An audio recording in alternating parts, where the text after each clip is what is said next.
Hi,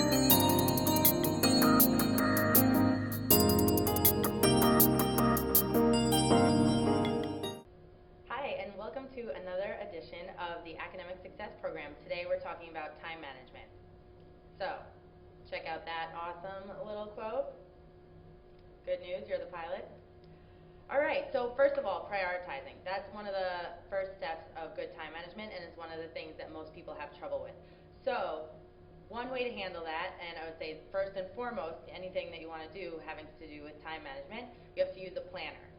My favorite type of planner, because you can take it with you everywhere, and if you've seen the other episodes of Academic Success Program, you know, is the real-life book, hard copy version of a planner. But you got to use what works for you. So another style is a graphic organizer, which could be, an example is the Outlook system on the computer. You might have that, or you might have the Gmail calendar.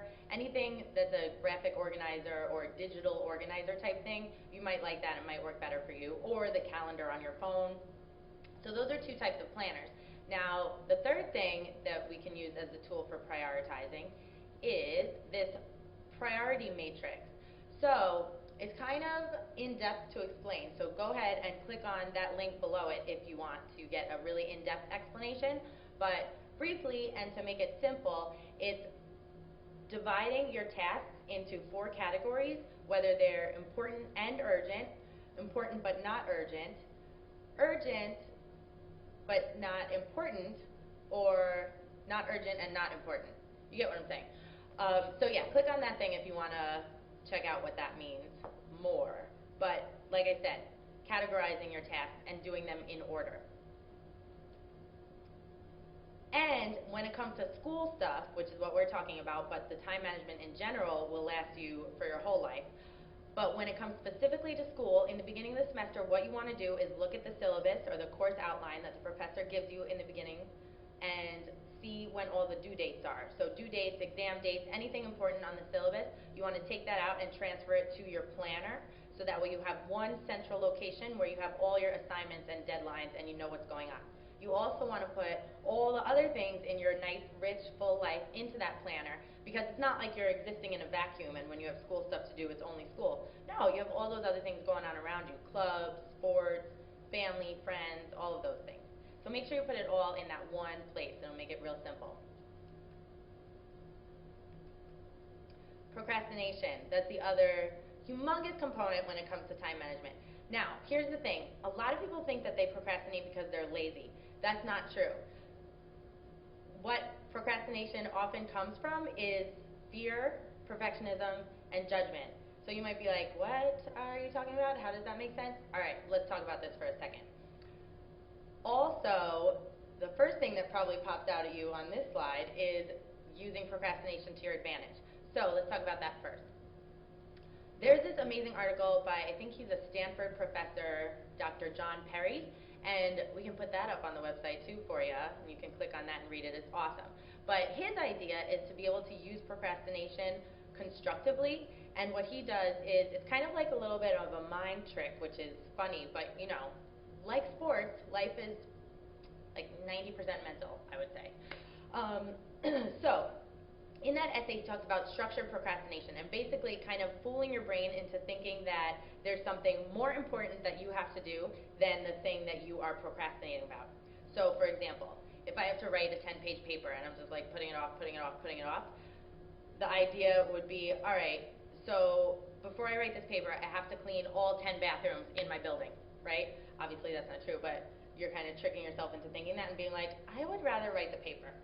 So the way I just said it now sounds really simplistic, but check out that article. It's really good and very funny. And second part that we're going to discuss right now, he touches on, which is that thinking that we're lazy and that's why we procrastinate.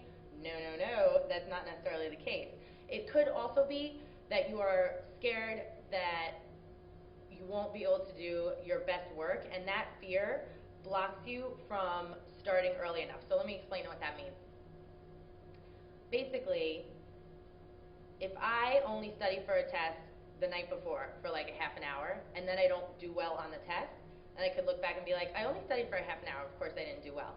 But say I didn't procrastinate and I studied for a whole week in advance, and I still didn't do well, that would be a big blow to my ego, and say, I would be like, oh, I did bad on that test, I really suck, because I worked really hard and I did my best. So really the answer to that, so let's let that sink in for a second. Okay, so because I'm scared of doing my best and it not being good enough, instead I'll subconsciously use that to procrastinate and not do my work until the night before. Okay, so what that means for coming up with a solution is that if we kind of just let ourselves off the hook and say, okay, I don't have to be perfect. That's what this guy talks about in the article, is that letting yourself off the hook of perfectionism and letting yourself do a good job, not the best job ever, is what helps us get started. So that might sound counterintuitive because it's like, well, I'm not just going to settle for any type of old, whatever, good job. No, it's really helping you out more because you're not procrastinating, you're actually putting the work in. And then if it's not perfect this time, you'll keep on working on it the next time. You'll get it next time. So, here's a little quote that goes with that. Every time you judge yourself, you break your own heart. So basically, not judging yourself is more helpful in the long run. It's not about settling, it's about being easy on yourself and knowing that if you didn't do as well as you wanted to do this time, you can do it better next time. Okay, so some strategies for time management. One is being flexible. So when you build that time into your schedule, like when you're using the planner and you say, okay, I have this event tonight, I'm going to get my work done for an hour here, and then get ready, and then go do the event. So you want to plot in little time, like maybe an extra 10 minutes here or there, because you never know what's going to happen. Like maybe your hairdryer stops working and you have to go borrow somebody else's, you know? So just plot in some flexibility and some space in your scheduling. Another thing is getting rid of distraction. So this little picture is just an example of all the types of things that can distract you. We're not going to talk about that because you guys already know what those distractions are. And the last thing is getting real about it. So, like I said with being flexible, there's studies that show that people usually take double the amount of time that they think they're going to take to finish a task. So, plotting in that extra time. Also, interruptions. So here's an interesting little statistic. They say, and it's work related, but you can see how it relates to your school life and homework and things like that. So they say that within an 8-hour workday, if you get interrupted, what did they say? Something like 4 times an hour or 8 times an hour, or something like that, then it equals up to, I think it was 9 times an hour, it results in you losing 4 hours of your day. That is intense. So when you think about interruptions and distractions and the ones that you have control over, you want to block those out as much as possible. So that means things like going to an environment where you can actually study, not where your friends are going to be loud or people are going to be coming in trying to distract you. Shutting off your phone, all of those kinds of things. And we talk about that in the study skills webisode, if you will. So you can go see the other resources for those kinds of things when you're actually sitting down to study, but for now let's leave it at that. The interruptions, you really want to watch those when it comes to time management, because that's part of what leads to getting things taking double the time of what you think they're going to take. And here's a really amazing fact. So yet another study. We love studies up in here. Surprise, we're the Academic Success Program.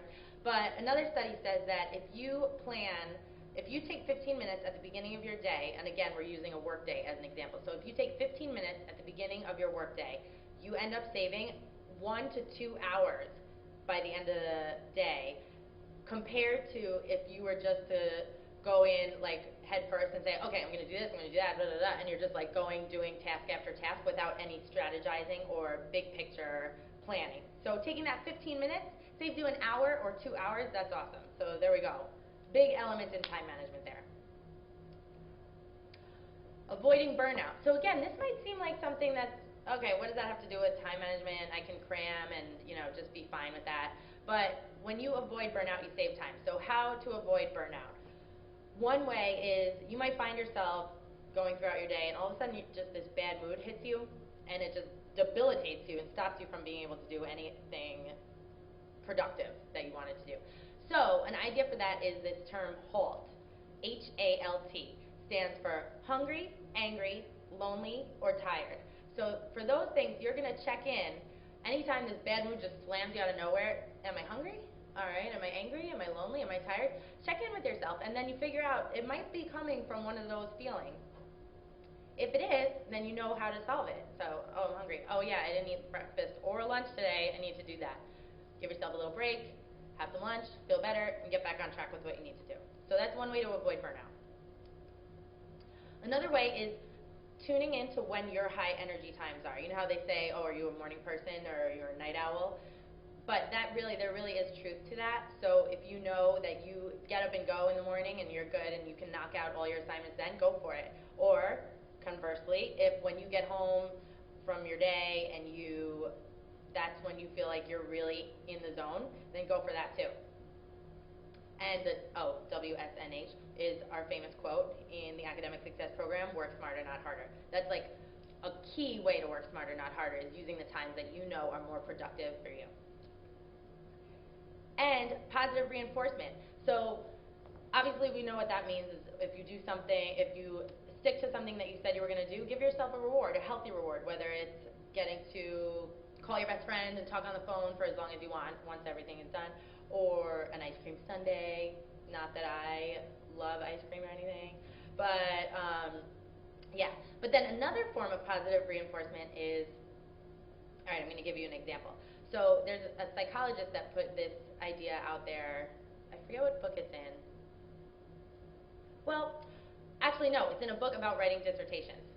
I'll get back to you with the name on that. But so she used the example of writing every morning. So her idea is that you should write for 15 minutes a day, every day, and it's hard to get into that habit. But what she found in her research was that people who started writing for 15 minutes a day, even if they were resistant to it at first, after a while they got used to it, and once they got used to it, they found out that they didn't feel like they could start their day until they got that writing done. So that's really amazing. So you can set up your own little routine where you get up in the morning and you knock out a half an hour of reading for the class that you have to read every day for. Or running is another example, which exercise does play into this kind of stuff because when you feel better you can get more done. So we'll use running as an example also. The same thing, if somebody wants to start running and they decide to do a half hour a day before they do anything else with their morning, eventually you'll start feeling so great about it that you'll want to do it every day. So it's like the task that you're doing becomes the reward itself. You get what I'm saying? So yeah, that's a pretty cool one. So some tips and tricks, ready? Multitasking, that's this big buzzword that everybody's like, oh, I'm a great multitasker, you put it on your resume, blah, blah, blah. Turns out it's a myth. I know, crazy. But the idea is that you actually save more time by working on one thing at a time and getting that complete and using your focus on that, instead of shifting gears every 10 minutes and spreading yourself across all these different things where your brain has to take energy and even just a little bit more time to shift to that next activity. So the idea is spending whatever chunk of time it is that you want to spend on a certain task, closing it, and then switching to the next one, instead of trying to answer emails and write a paper and text back and do something else. Even if they're all productive things, you don't want to be doing everything at once. You want to be focused and streamlined on one thing at a time. Just another little factoid. Most people accomplish more during the daylight. Good to know. And it's also always better to get the things you have to get done earlier. So that goes with the whole daylight thing. But there was this one student that I worked with that he coined this great phrase, later is never. So it's like, I'll do it later, I'll do it later, I'll do it later. Later is never. Yeah. Thank you, Kevin Nita. What up? And take advantage of waiting. So if you are waiting for a doctor's appointment or the bus or whatever, however many things we wait for during the day, you have your notebook on you, go through and review a little bit or get a couple paragraphs of that chapter out of the way, because every 5 minutes helps. And even when you're reviewing notes, say you're like, oh, well, I don't have my textbook on me, review the notes from the day in those 5 minutes, because that, again, with the repetition, helps it sink into your brain, and every little bit helps. Oh, and it's that much less that you have to do later, so that's awesome too. Treating school like a 9-to-5 job. So we talked a little bit about this in the foundational study skills. Now let's talk about this for real. So a regular work week, 9 to 5, right? If you put that kind of structure into your school day, that will help you get things done during that 8-hour block. Okay, so how does it work? So you have your classes within those 8 hours, and in between those, you're getting things done and making sure you have a lunch break, because that's important. You need to refuel. But, so for example, it's not like you're going to start your day, you have class that starts at noon, right? So you're not going to get up and roll out of bed at 11:45 and stroll into class, and then when you're done with it, go back, take a nap, eat something, hang out with your friends, blah, blah, blah. You get the idea. Instead, a different idea would be, okay, I'm going to take an 8-hour block. So my class starts at noon. I'm going to wake up at 11, shower, get that stuff out of the way. It'll take me like a half an hour. Then I'm going to get some reading done. Then I'm going to head over to class. After that class, then you plot out the rest of your day. So 11, 8 hours, what is that, 7 o'clock? All right. So then you're planning your work day and saying, okay, after that class I'm going to do this, then that, blah, blah, blah. Instead of just letting it fly around and be flowing with it, which is when a lot of times it turns into the later is never situation. So treating it like a 9 to 5 workday also has the bonus of once your 8-hour shift is over, you're good to go. You can do whatever you want. You can watch football, you can hang out with your friends, you could go on Facebook, and totally with a free and clear conscience. You don't feel guilty about it. So that's pretty awesome too. Then every day, like we said, you have all your stuff in your planner, right? You wrote all the things in it from the beginning of the semester, or if you didn't, you're doing it now, that's fine. And then every day, every morning and night, you want to check that and say, okay, what do I have going on during the day? All right, good. Then you add anything, update it. That's why you have something that you can bring with you to class. So when professors say, oh, surprise, we're going to have a quiz on Monday, or oh, I'm moving the paper due date back a week, then you can update that in your planner. It's important that it reflects reality, right? We like reality. So the benefit of that is then before you go to bed every night or whatever time you pick to make it your routine every day, you're checking your planner, you're crossing things off that you have done, and you're seeing what's happening the next day. So the great thing about that is kind of settles your mind, and then for the rest of the evening and then when you go to sleep, you're kind of like more free. Even if it's just subconscious, your brain is kind of like, all right, I have it together, I know what's going on. So it's a really nice way to close the loop on your day. And it's also gratifying because you see all the stuff you got done and it gives you momentum to then go into the next day like, oh, I feel good about what I've been doing. It's helpful. Okay, so right now though, come up with 1 or 2 things that you're going to implement this week. So whether it's I'm going to put all the dates from my syllabus in my planner, even if it's not the beginning of the semester, that's okay. But I'm going to use that technique, or I'm going to use the 9 to 5 workday school day technique. Try it out, see how it works. We'd love to hear from you. You can go on our website and send us a little note via the suggestion box, or you can come see us. We're under Bits and Bytes in Memorial Hall 012, or you can email us. You know how to contact us. You're on our website. You can get our contact info. But basically, we want to hear what worked for you or what didn't, or what is missing that you want to know about time management. So that's it. Thanks.